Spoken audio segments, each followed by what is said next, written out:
Si Miss Bien Basco Balanday Messionaire siya dun sa isang video ko tungkol sa mag-ingat tayo sa mga dogs. Sabi niya, naku, same sa panganay ko, Doc, masama kasi pakiramdam ng bully namin noon. Hinaharot ng anak ko, hinipa ng mata, nayamot talaga niya. Ayun, nakagat siya sa pagitan daw ng mata. Buti na lang daw ay hindi sa mismong mata. Okay, ingatan po natin guys ang ating mga anak. Kung meron kayong dog, no, big dog, kahit medium sized dog, pero alam niyo yun, yung in general kasi mga dogs ay may pangil yan, may ano yan, may kakayahan yan mga gat. And mga bata minsan hindi mo ma-control talaga, hindi mo ma-predict kung ano yung mga gagawin nila. Minsan ayan, hihipan sa mata, di ba? Minsan kakagatin ng bata o ihilahin yung tenga, sasaktan.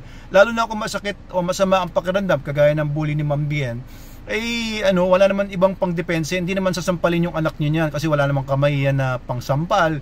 Hindi naman niya sisigawan yung anak niyo at pagagalitan. Maaring kaawalin lang, pero ang kasi primary defense mechanism talaga ng aso is mangangagat talaga yan. Kaya ingatan po natin yung mga anak natin kapag meron tayong mga big dogs, no?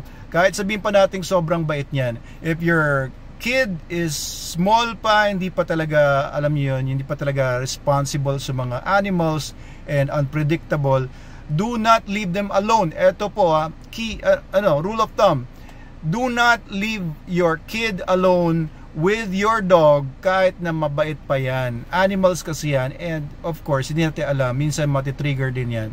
Okay, so minsan biglang lalapat yung bata sa aso habang kumakain. Ako, yan ang wag na wag gagawin kasi may mga dogs na merong food guarding, mabait nga pero gusto niyang gwardiyan yung pagkain niya, iniisip ng aso na aagawan siya, no?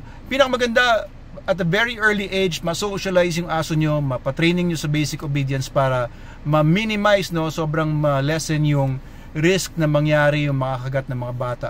Pero still, kahit po sobrang ganda pa rin ng training ng aso ninyo, never leave your kid alone with your dog unsupervised. Laging may supervision po from you because these are still animals.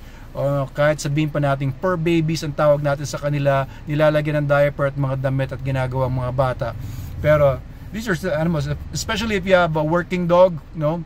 As a pet sa bahay, you have a Rottweiler, you have a Pit Bull, you have a Bully, you have a Presa Canario, or even a Belgian Malinois or German Shepherd.